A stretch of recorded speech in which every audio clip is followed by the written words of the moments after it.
Go ahead. The way I understand my constitutional obligations, pursuant to the 6th and 14th Amendments of the United States Constitution, the corresponding sections of the Georgia Constitution, I'm required to make a full and complete statement to the court. For the record, and if God forbid this goes up on appeal for the appellate courts or another tribunal, commission, or administrative body, I was told, based upon information and belief, that when we arrived at 8:30, 9 o'clock today, we did not come into your courtroom until almost 11:30. And what I found out just recently, this is not waived, is that supposedly in chambers, this honorable court reporter at times, honorable court at times, district attorney or district attorneys from the DA's office, as well as investigators, sheriff deputies, Mr. Copeland and his counsel met together. None of the defense team, to my knowledge, was aware that this was going on.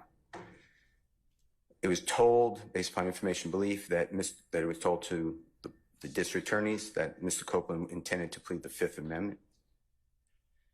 Then I was told, based upon information belief, that Adrian Love, the lawyer for Mr. Copeland, and this court were together, and Ms. Love made representations that John Melnick supposedly spoke with some attorneys for the accused and wrote an email to Ms. Love, to Adrian Love, stating that Mr. Melnick does not represent the witness, and that Mr. Melnick wrote an email saying F you, and then somehow that email was CC'd to me. That never... Mr. Steele, can I interrupt you for just a second?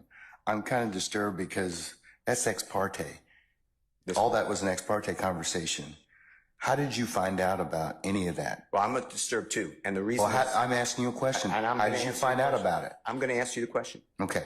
Scuttle, if you look at SCUDDER versus State, which is 298 Georgia, 438, it's Division 2, 782 Southeast 2D 638, 2016. Our highest court says when a court meets, because Mr. Copeland comes in, meets with the court supposedly made statements, which I assume is somewhat accurate based upon what you just said. We're entitled, Mr. Williams and every other person wrongly charged here is entitled under the Georgia Constitution to be present. That's a critical stage. It's just like when you meet with me and you and Mr. Adams meet with me and others have met with me. It's those are ex parte for a lot of different other reasons, but I will certainly note that for purposes of record. Well, I'm going forward. What I was told was that Mr. Copeland said... And you haven't answered my question yet. I'm not going to answer that question.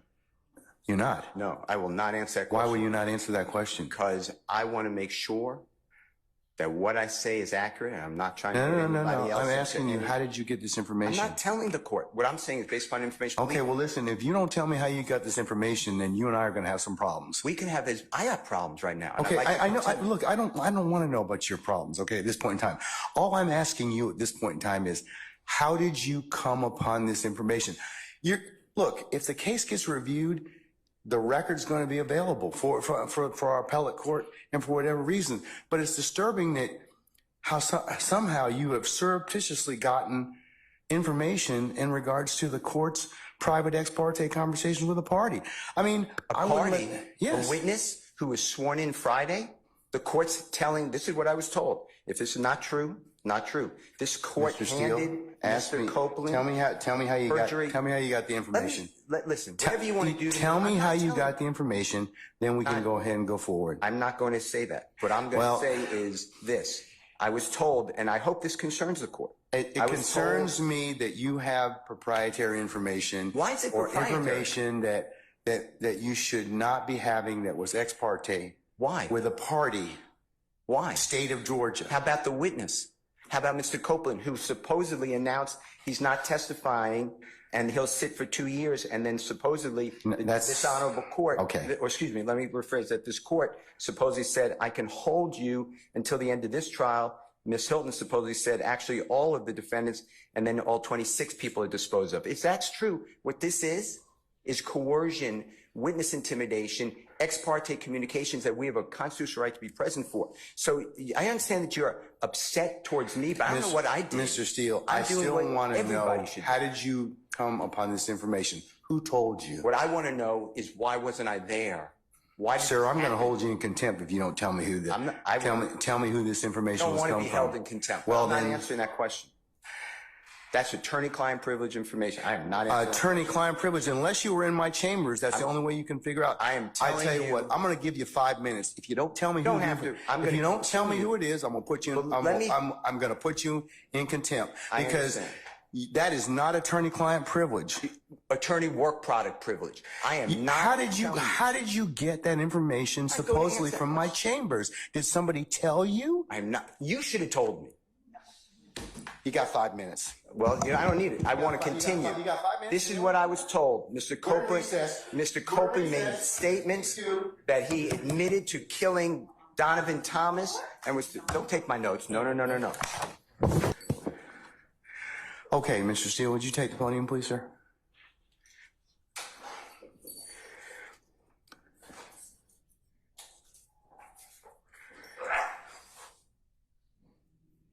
All right.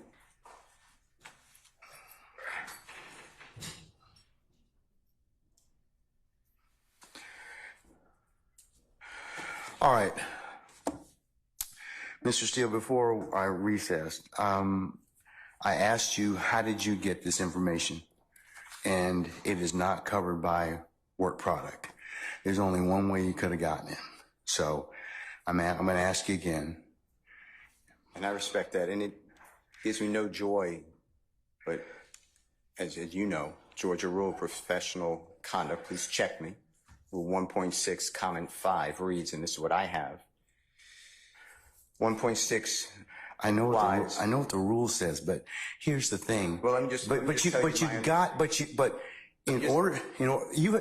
You need to please tell me who you got it from. I'm not asking you sum and substance of anything as of yet, okay? But I need you to tell me how you got the information. If you don't tell me how you got the information, I'm going to hold you in contempt. I understand, and I don't want to be held in contempt. And I don't want to hold you in contempt, but this is so sacrosanct to have a conversation in my chambers parroted to you and others. It is that serious. Yeah. And that's why I raise it. It is that serious that we should have been there and it shouldn't have happened. Sir, that's a whole separate issue. And that's why ex parte conversations are recorded. Why would it be ex parte? You're acting like it's ex parte under seal. It's ex parte. It's ex parte because that's what the state asked me to do. It's just like when you asked me for an ex parte conversation. I've never asked this honorable court or any court to meet with me and a witness. Sir, you're straying off the issue. I'm not. The issue is how did you get this information? I understand the issue. I promise you I understand it. But what I'm trying to ask you is, if you look at comment 5, this is how I understand the law. You cannot you can't violate something and then use privilege. Okay? I'm not violating anything. Okay, but that's why I'm saying, how did you get information? But just listen to what I'm trying to tell you. You're saying, you're threatening me with contempt. Privilege would occur. The privilege in 1.6 would occur if you were in the right place, right time to begin with. You weren't. Let me tell you.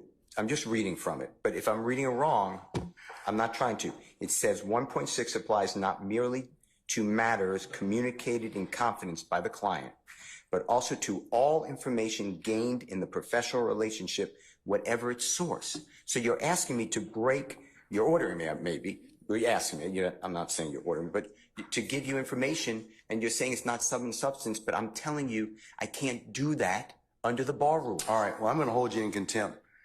And you can think about it. 5 o'clock today, we'll see where you are at that stand on that point. Because no, that's not what I understand the rule to be. I've not asked you sum and substance of what was said. I asked you how you got it. I can't do that. Yes, you can, because I have an idea how you got it. Well, your idea. I have an idea how you got it, but that's improper, sir. Your idea may be wrong, and you're asking me to listen. I told you the first time. And I'm not Sir, going to breach that confidence. I don't want to hold you in contempt, but this is that serious.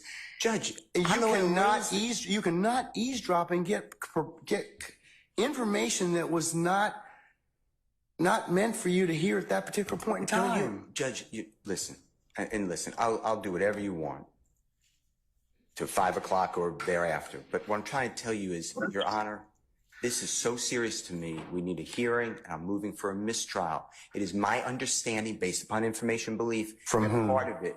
From whom? Well, I'd like to get the substance first, and then we can. Okay, well then you'll be in custody until then, because you need to tell me how you got the information. I'm not asking you what was said. You've already kind of given us some snippets of what you said. That tells me that somebody parroted that information to you. So, but you're assuming something because I told you already. Well, then, other than if you were sitting, unless you were sitting in there with a recorder, or Miss Love or Miss Hilton, or one of the deputies gave you that information, or Miss Weaver shot you a rough copy of the transcript, there's only one other person that's left.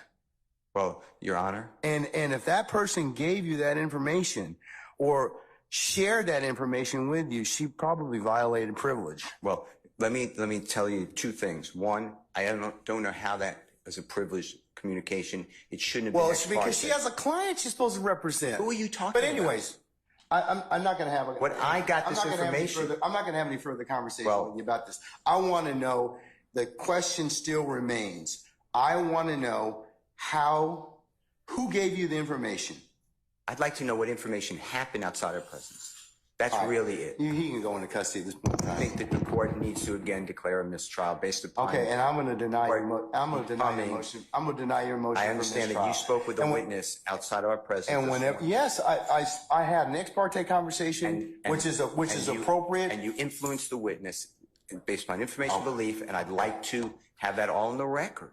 All right. I mean, I don't know why that's so hard to do. If nothing happened bad, that's fine.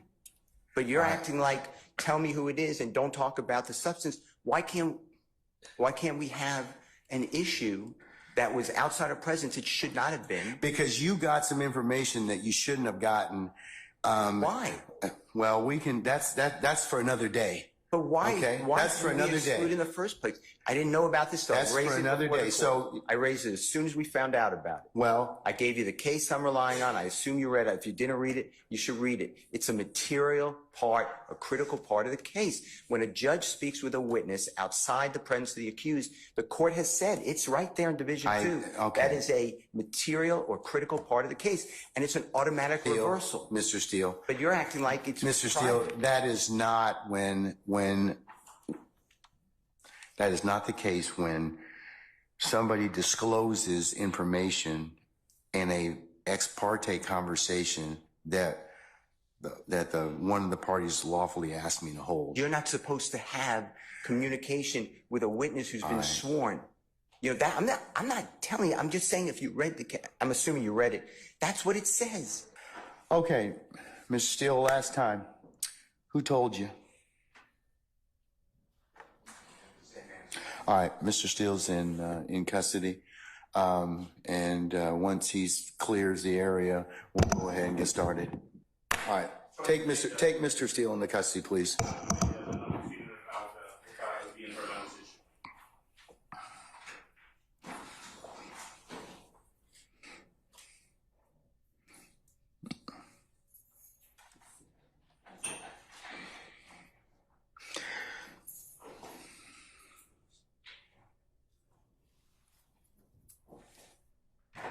Your Honor, would the court afford me one moment to confer with counsel regarding the appropriate remedy in this type of situation? Okay, all right.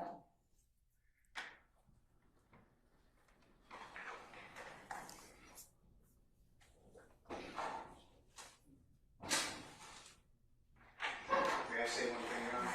Yes, sir, you certainly may. Mr. Williams does not wish to go forward without me being here. You are removing me against his will, my will. You're taking away his right to counsel. And you're conducting material parts of this trial without me present, and I can't learn about it by watching online. So For that reason, additionally, I asked for a mistrial. And I assume you deny, but I'd like you to deny our motions for mistrial. You denied the other people. I've denied your motion, but I'll certainly take that under advisement, sir.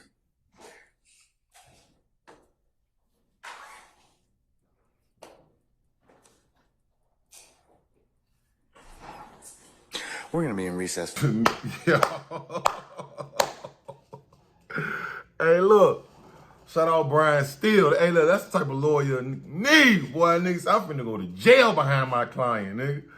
I ain't telling y'all where I got none of that info from. So, basically what happened there was Brian Steele, revealed that there was some secret conversations had that was in the judge's chambers.